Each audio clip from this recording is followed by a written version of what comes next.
오늘의 말씀을 통해서 무엇을 느끼십니까? 정말 하나님께서 우리를 얼마나 소중하게 생각하시는지, 그래서 우리 몸이 상하는 것을 얼마나 신경 쓰시는지를 볼 수 있지 않습니까?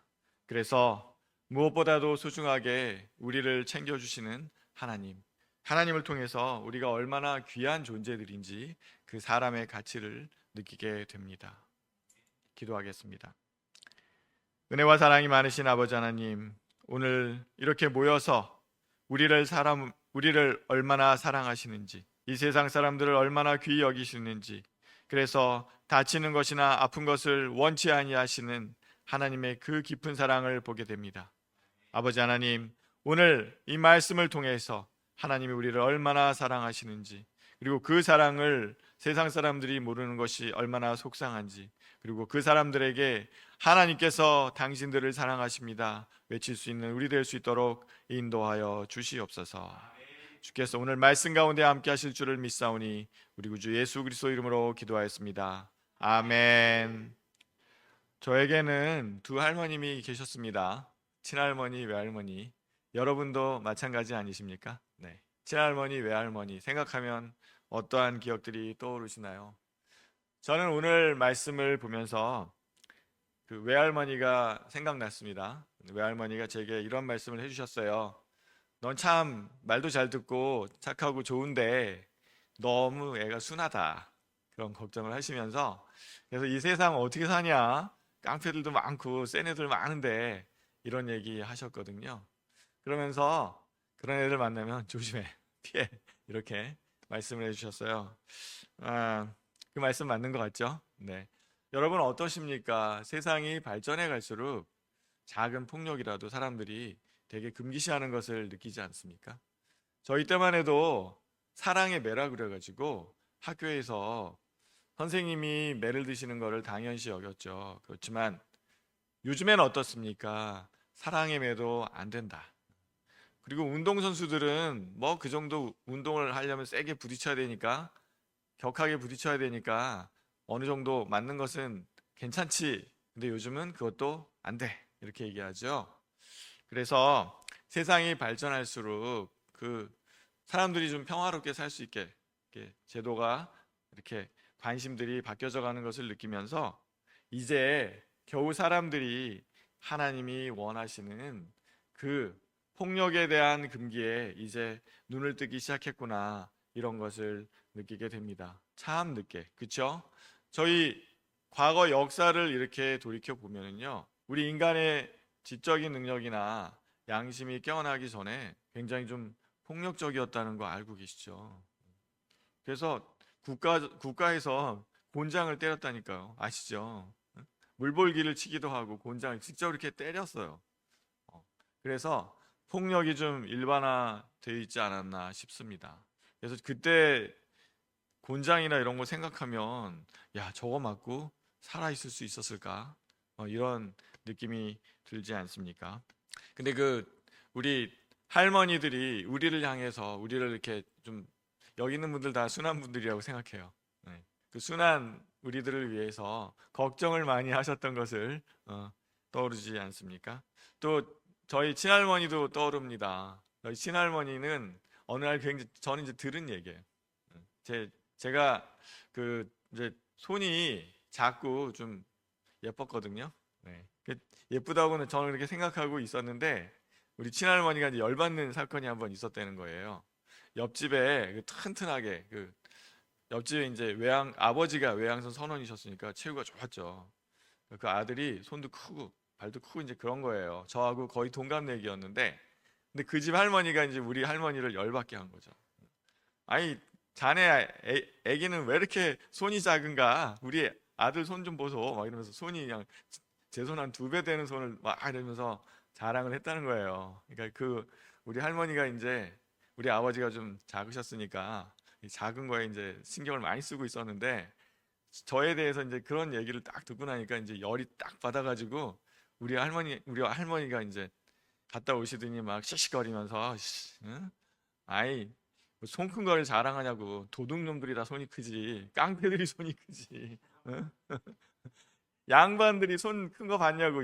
옛날 선비들 다 손잡고 그랬다고 막 그러면서 우리 손자는 양반이라고 막 이렇게 열을 받아 했다는 얘기를 들었습니다. 그래서 제가 느낀 것은 그렇게 나를 사랑해 주시는 두 할머니가 나를 참 많이 사랑해 주셔서 내가 이렇게 클 수 있었나? 그리고 정말 항상 우리 할머니들 얘기하는 거, 깡패들 이런 놈들 나타나면 피해. 너는 순하니까 싸우면 져. 피해. 이렇게 얘기해 주셨던 게 생각이 납니다. 저는 그 두 할머니를 생각하면 내가 그 애착 이론이 있잖아요. 아이들이 성장할 때는 안정적인 사랑을 이렇게 부착할 수 있는 그런 안정적인 대상이 좀 필요하다. 그래야 아이가 자신 있게 세상을 향해 나아간다.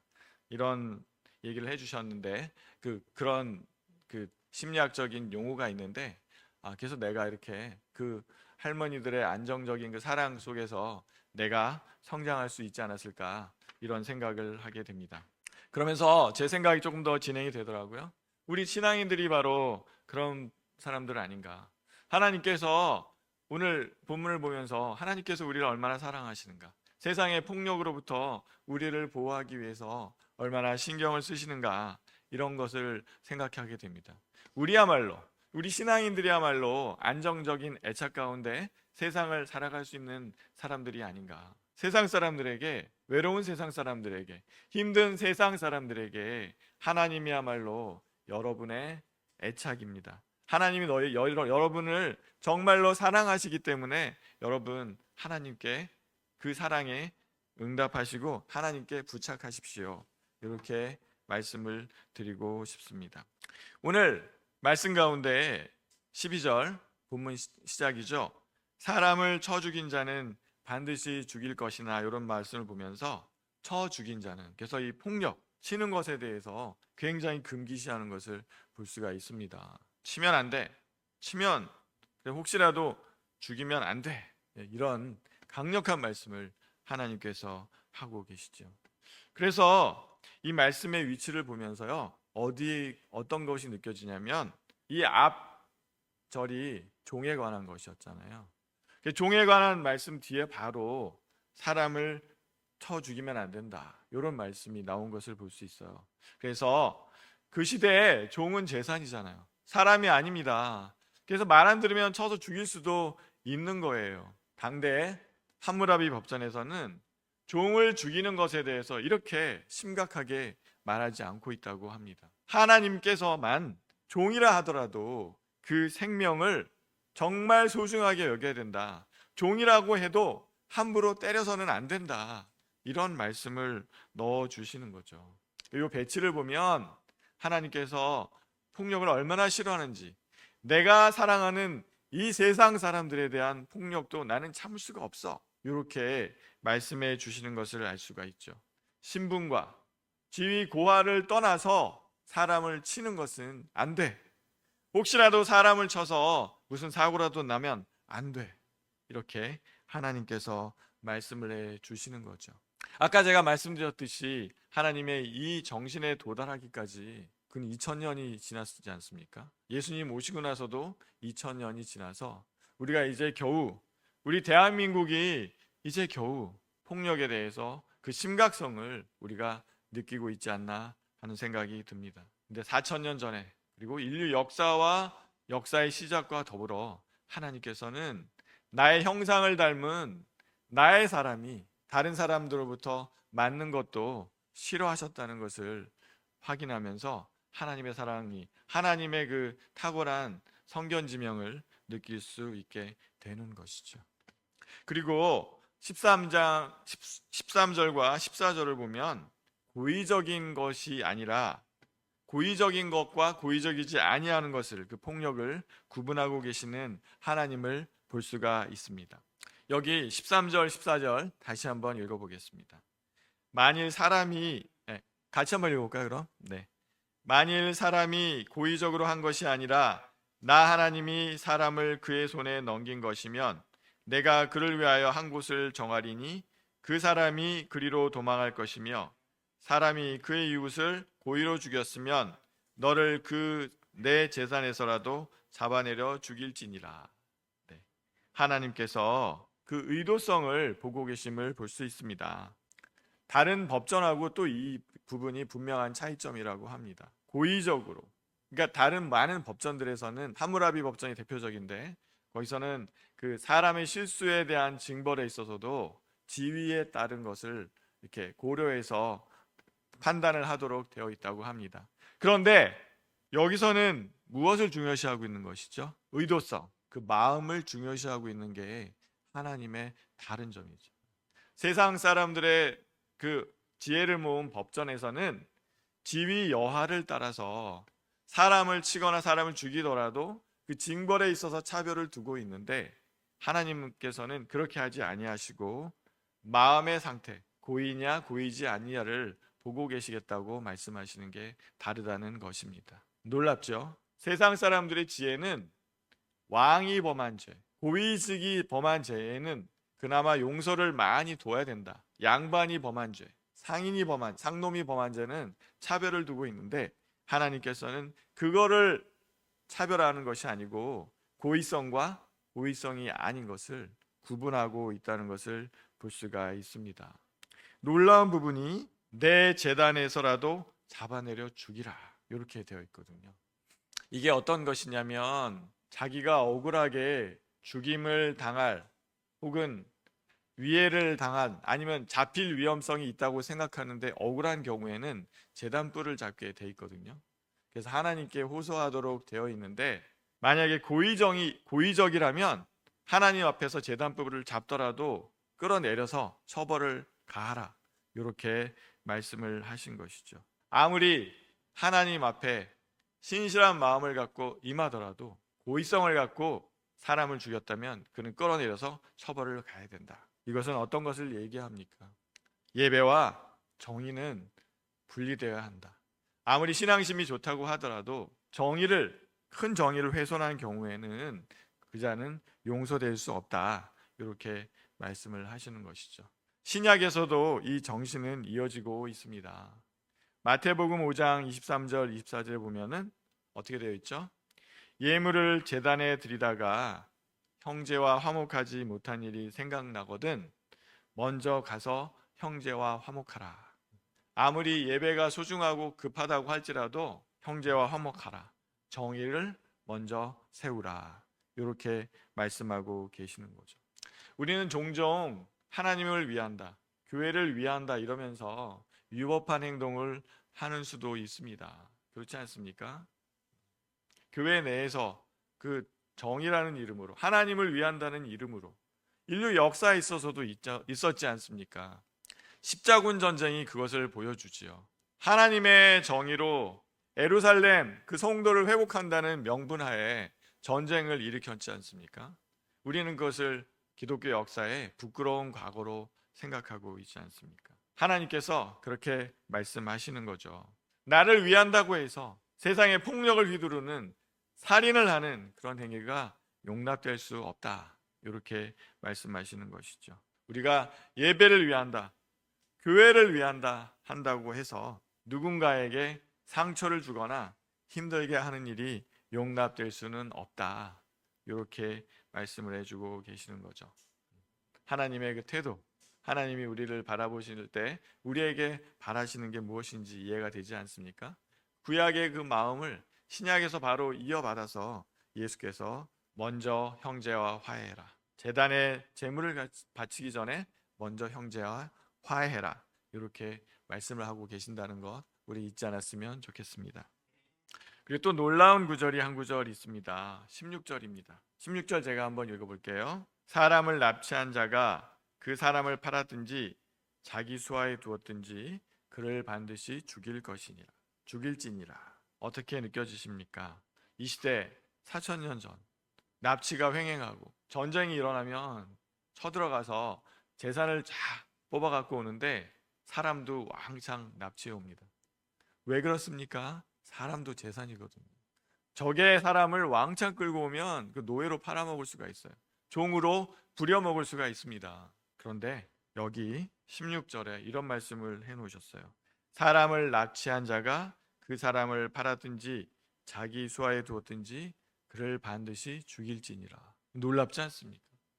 종의 제도가 있을 때, 사람을 납치하는 것이 횡행하여 일어나고 있을 때, 특별히 전쟁을 통해서 적에게 쳐들어가서 그 적들을 사로잡아 오는 것이 전리품을 획득하는 부분에 큰 부분을 차지하는 이때에 하나님께서 사람을 납치하지 말라고, 그래서 종으로 사람을 인신매매하는 것을 금지하는 규정을 여기에 두셨죠.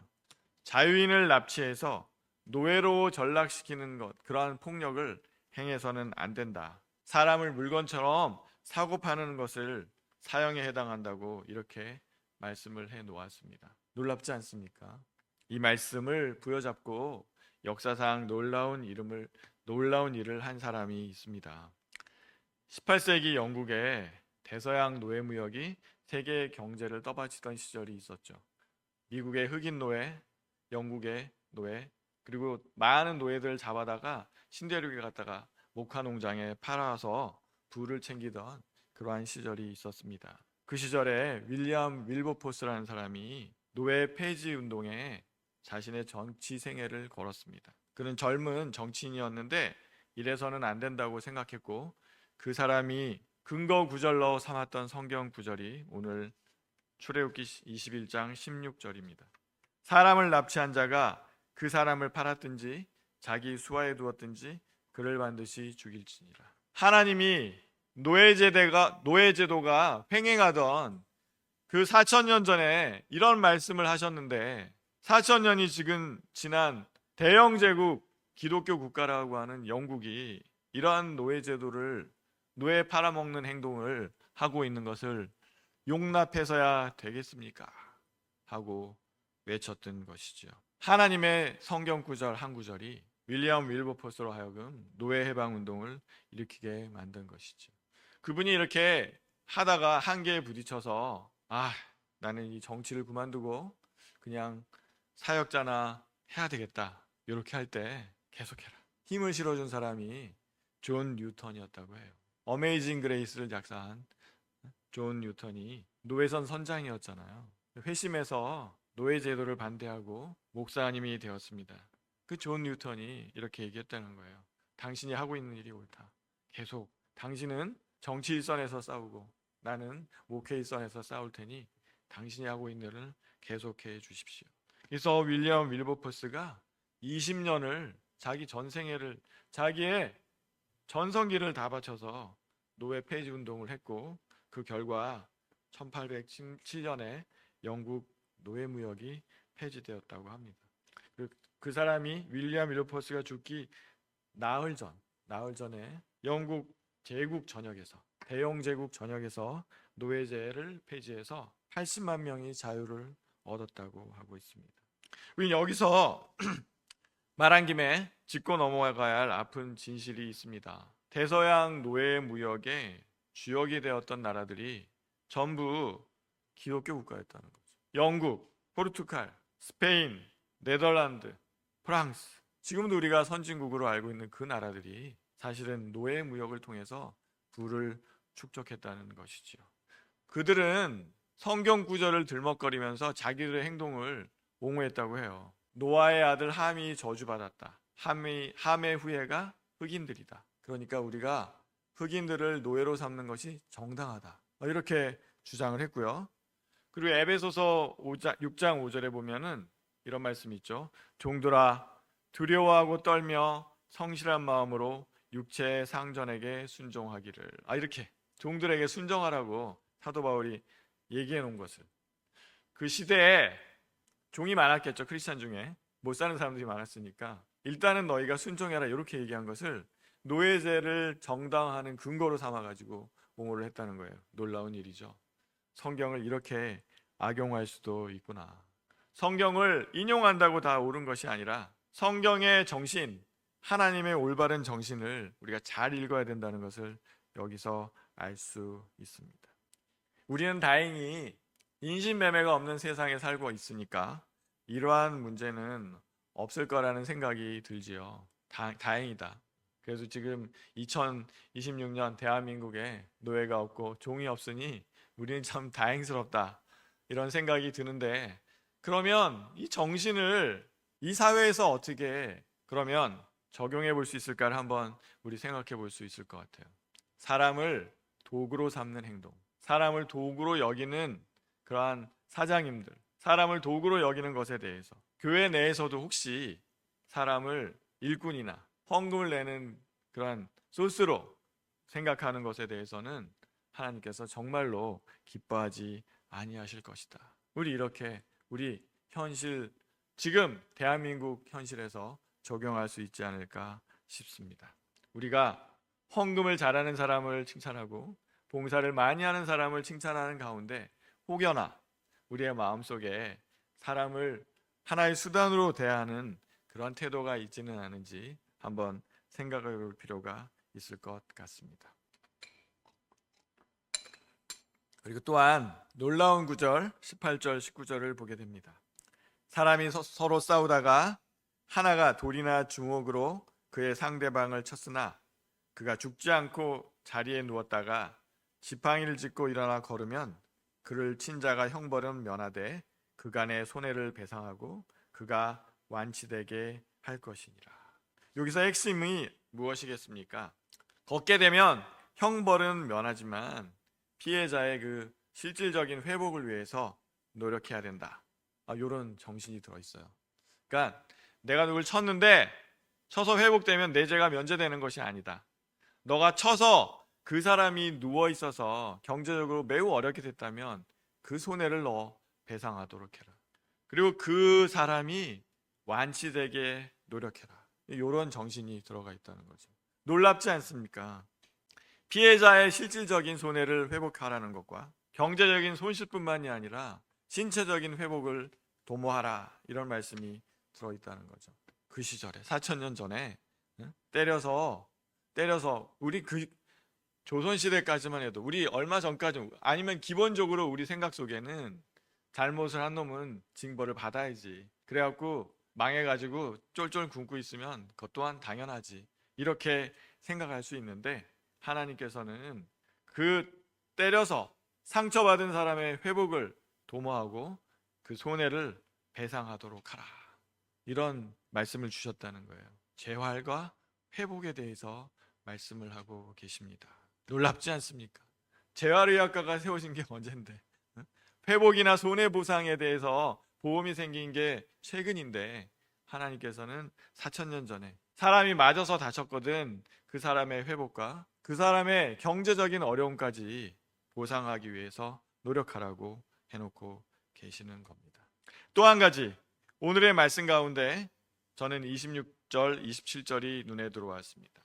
사람이 남종의 한 눈이나 여종의 한 눈을 상하게 하면 그에 대한 보상으로 그를 놓아줄 것이며, 놓아주라고 되어 있어요. 근데 종은 재산이니까 재산에 좀 상처가 나도 그건 계속 내 거잖아요. 종에게 위해가 가해졌다고 해서 벌 받을 것도 사실 없을 것 같은데 하나님께서는 이렇게 얘기하십니다. 종이라 할지라도 그는 사람이다. 종에게 상처를 입혔으면 그를 놓아줘야 된다. 그는 해방이야. 이렇게 말씀을 하고 계시는 거죠. 놀랍지 않습니까?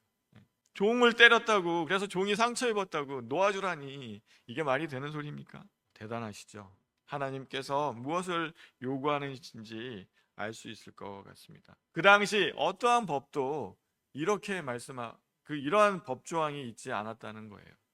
이 세상에 가장 낮은 자를 위하는 그 사회가 가장 발전한 사회라고 지난번에 말씀드렸죠. 대통령 강영욱 씨가 개의 권리를 그렇게 주장하는 것이 옳으냐, 사람들이 이렇게 물을 때 강영욱 씨가 그랬다잖아요. 이 세상에서 가장 낮게 천대받은 개가 존중받는다면 그 사회에서 사람은 얼마나 존중받겠습니까? 제가 그 말씀을 지난주에 드렸죠. 하나님께서 동일하게 말씀하고 계시는 거예요.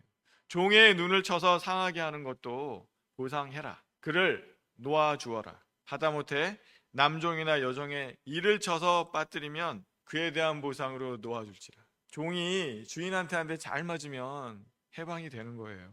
놀랍지 않습니까? 하나님께서 무엇을 원하시는지 저는 이 말씀을 통해서 알 수 있다고 생각돼요. 하나님께서는 인간이 물건처럼 매매되는 것을 원치 아니하시고요. 인간이 가장 낮은 돈이 없고 권력이 없는 사람이라 할지라도 맞아서는 안 된다. 함부로 대하고 때려서는 안 된다. 이 말씀을 하고 싶으신 거죠. 노예 해방을 말씀하지는 않으셨습니다. 노예 해방을 얘기한다고 인간들이 들어줄까요? 실제 이 말씀조차 정말로 잘 적용됐는지 의심스럽지 않습니까? 하나님이 이 말씀을 적어 놓으셨는데 그 인간들이 그렇게 실천했을까요? 이스라엘에 그래서 종들도 함부로 때리지 못하게 했을까요? 그리고 누가 맞았으면 이스라엘의 종들은 해방이 되었을까요? 그렇지 않았을 것 같아요. 그럼에도 불구하고 믿음의 사람들은 종을 인격적으로 대우하기 위해서 노력했을 것 같습니다. 하나님을 참 사랑하는 사람들은 종을 함부로 대할 때 이 구절로 말미암아서 마음에 거리끼고 그래서 조심했을 것 같습니다. 역사적으로 정말 위대한 하나님의 말씀이 마음을 찌르는 사람이 있었어요. 윌리엄 윌버퍼스가 그랬고 존 뉴턴 같은 사람이 그러했습니다. 그래서 하나님의 정신을 실천하지 않았습니까? 종에게 위해가 가해졌을 때 그 배상금이 주인의 호주머니에 들어가는 것이 아닙니다. 종은 해방이 되어야 합니다. 이렇게 하나님께서 말씀하고 계시죠. 가장 밑바닥에 있는 사람의 인권을 생각하시면서 그 사회를 업그레이드하고 내가 사랑하는 나의 사람들을 귀히 여기라고 하는 말씀을 이렇게 전하고 계시는 것이죠. 갈라디아서 3장 28절에 이렇게 선언하고 있습니다. 종이나 자유인이나 그리스도 안에서 하나다. 정말로 하나님께서 하고 싶은 말씀은 종이나 자유인이나 이 세상 모든 사람은 국적 여하를 떠나서 성별을 떠나서 다 하나로 존중받아야 한다. 이렇게 말씀하고 싶으신 것이죠. 저의 두 할머니는 순하고 힘이 약한 제가 험한 세상을 살아가면서 누구한테 맞을까봐 노심초사하셨죠. 저의 외할머니는 너는 순하니까 싸움을 잘 못하니까 부끄러워하지 말고 센 애가 나타나면 피해라. 저희 친할머니는 저의 작은 손, 그 손을 보고 선비의 손은 작았다. 선비들이 얼마나 붓글씨 쓰면서 산적 같은 손이 필요했겠냐 이러면서 저를 격려해 주셨던 것을 기억합니다. 우리는 이러한 사랑을 받은 사람들이죠. 저희 두 할머님이 보이셨던 그 사랑은 하나님께서 제게 주신 따뜻한 사랑이었다고 생각이 됩니다. 그래서 저는 그 덕에 어디 가도 나는 항상 사랑받는 존재라는 생각을 했던 것 같아요. 어려서부터 제가 참 운이 좋게도 우리 본가 쪽으로도 장손이었고 외가 쪽으로도 첫째였거든요. 그래서 좀 주목받는 존재였던 것 같아요. 그래서 항상 어디 가서 나는 사랑받고 주목받을 거라는 그런 생각을 하고 살아왔습니다. 여러분이 바로 그러한 존재들입니다. 여러분의 존재는 하나님의 지극한 관심과 사랑의 대상이라는 것을 잊지 마십시오. 세상이 여러분을 홀대한다 할지라도, 세상에서 여러분이 실패를 경험한다 할지라도, 그래서 내가 세상의 밑바닥에 떨어졌다는 느낌이 든다 할지라도 여러분을 사랑하시는 세상을 만드신 하나님이 여러분을 귀히 여기고 계신다는 것. 우리 할머니가, 우리 할아버지가, 우리 아버님이, 우리 어머님이 나를 귀히 여기셨듯이 여러분을 귀히 여기신다는 것. 여러분이 손가락 하나라도 다칠까 염려하고 계시는 분이 계신다는 것을 잊지 마십시오. 그리고 여러분이 그 사랑을 충분히 느끼시고 그 사랑을 이웃에게 좀 알렸으면 좋겠습니다. 이웃에 외롭게 느끼는 사람들, 고독해하는 사람들, 자신의 가치를 느끼지 못해서 힘든 사람들이 너무 많습니다. 제가 상담하는 가운데 너무 자존감이 떨어진 나머지 나의 존재 가치는 내가 키우고 있는 그 고양이에요. 이렇게 얘기하는 분도 봤어요. 그 고양이가 죽으면 나도 존재 가치가 없기 때문에 따라 죽어야 될 것 같아요. 그렇게 말하는 사람을 보았습니다. 저 속에서 아니라고, 하나님이 당신을 너무 사랑하십니다. 그렇게 얘기하고 싶었는데 그분이 크리스찬이 아니라서 조금 교회는 옛날에 다녔다고 했어요. 그래서 그 얘기를 제가 언급을 좀 했던 기억이 있는데 아무튼 그런 분들이 너무나 많아요. 자기의 가치를 잘 몰라요. 사람의 가치를 잘 모릅니다. 하나님이 얼마나 사랑하시는지, 우리를 얼마나 귀히 여기시는지, 우리의 몸에 상처 하나 나는 것까지 배려하고 계시고 걱정하고 계신다는 것을 오늘 본문을 통해서 읽었으면 좋겠습니다. 윌버포스는 오늘 본문 출애굽기 21장 16절 뭐였죠? 사람을 납치한 자가 그 사람을 팔았든지 자기 수하에 두었든지 그를 반드시 죽일지니라. 요 말씀 하나 붙잡고 인생 전체를 걸었습니다. 그 덕에 80만 명의 노예가 해방이 되었다는 거예요. 대영 제국 하에 있는 80만 명이 자유를 얻었다고 합니다. 오늘 우리가 이 말씀을 붙잡고 나아간다면, 하나님이 우리를 얼마나 사랑하시는지 그것을 붙잡고 빨리 정신을 차렸다면, 우리가 사람을 때리는 그런 일들이 학교에서 벌써 사라졌을 것이고, 그죠? 학생 주임 선생님이 그렇게 막 애들 훈화한다고, 잘 좋은 길로 이끈다고 때리는 일은 없었을 것 같습니다. 우리도 이렇게 윌버포스처럼, 아니면 존 뉴턴처럼 우리의 삶에서 하나님의 사랑을 전파하는 그러한 사람이 되기를, 그러한 삶을 살아가시기를 여러분께 축원하는 바입니다. 우리 같이 한번 보호하고 지키시는 하나님의 말씀, 다른 말씀 한번 같이 읽어볼까요? 시편 120편 5절에서 8절 말씀입니다. 같이 한번 읽어보겠습니다. 여호와는 너를 지키시는 이시라. 여호와께서 내 오른쪽에서 내 그늘이 되시나니 낮의 해가 너를 상하게 하지 아니하며 밤의 달도 너를 해치지 아니하리로다. 여호와께서 너를 지켜 모든 환난을 면하게 하시며 또 내 영혼을 지키시리로다. 여호와께서 너의 주의를 지금부터 영원까지 지키시리로다. 아멘. 오늘 이 말씀이 오늘 본문 말씀을 대표하는 말씀인 것 같습니다. 여호와께서 너의 그늘이 되시겠다. 이 열대 유대 나라에서 그늘이 되어준다는 것은 얼마나 대단한 겁니까? 그늘의 그 포근함을, 그늘의 그 시원함을 우리는 너무나 잘 알고 있지 않습니까? 그래서 그늘이 되어주시겠다고 하고요, 낮의 해조차도 너를 상하게 그 좋은 해가 혹시라도 너의 얼굴을 태울까, 너의 얼굴에 화상을 입을까 내가 신경 쓰겠다. 밤의 달은 또 차갑고 춥게 느껴지잖아요. 그 밤의 달도, 그 좋은 달도, 달마저도 너를 해치지 못하게 하고 싶다. 이게 하나님의 말씀이라는 거죠. 그리고 7절에 뭐라고 말씀하십니까? 모든 환난을 면하게 하시며 너의 영혼을 지키실 것이다. 여호와께서 너의 들어오고 나감을 영원까지 지키실 것이다. 우리를 지키시고 사랑하시고, 우리 할머니들이 보여줬던 그 사랑, 할아버지들이 보여줬던 그 사랑, 부모님이 보여줬던 그 사랑, 내 몸 하나라도 다칠까봐 걱정하시는 그 하나님이 오늘의 본문의 말씀 그 마음으로 여러분을 평생토록 지켜주실 것입니다. 여러분 안심하십시오. 하나님을 믿고 힘차게 세상을 살아가시기 바랍니다. 기도하겠습니다. 은혜와 사랑이 많으신 아버지 하나님, 행여라도 우리가 세상에서 맞고 다닐까봐, 행여라도 우리가 세상에서 다칠까봐 노심초사하셔서 상해에 관한 법을 주신 하나님, 그 하나님의 사랑을 절절히 느낍니다. 그 사랑을 느끼며 세상에 그 사랑을 전파하고 선포하는, 그리고 세상 사람들에게 하나님의 사랑을 알게 하는 우리 될 수 있도록 인도하여 주시옵소서.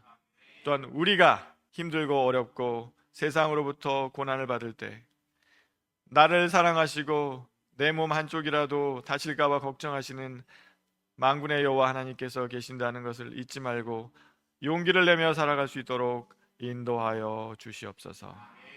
주의 큰 사랑이 우리와 함께 하실 것을 믿사오며 우리 구주 예수 그리스도 이름으로 기도하였습니다. 아멘.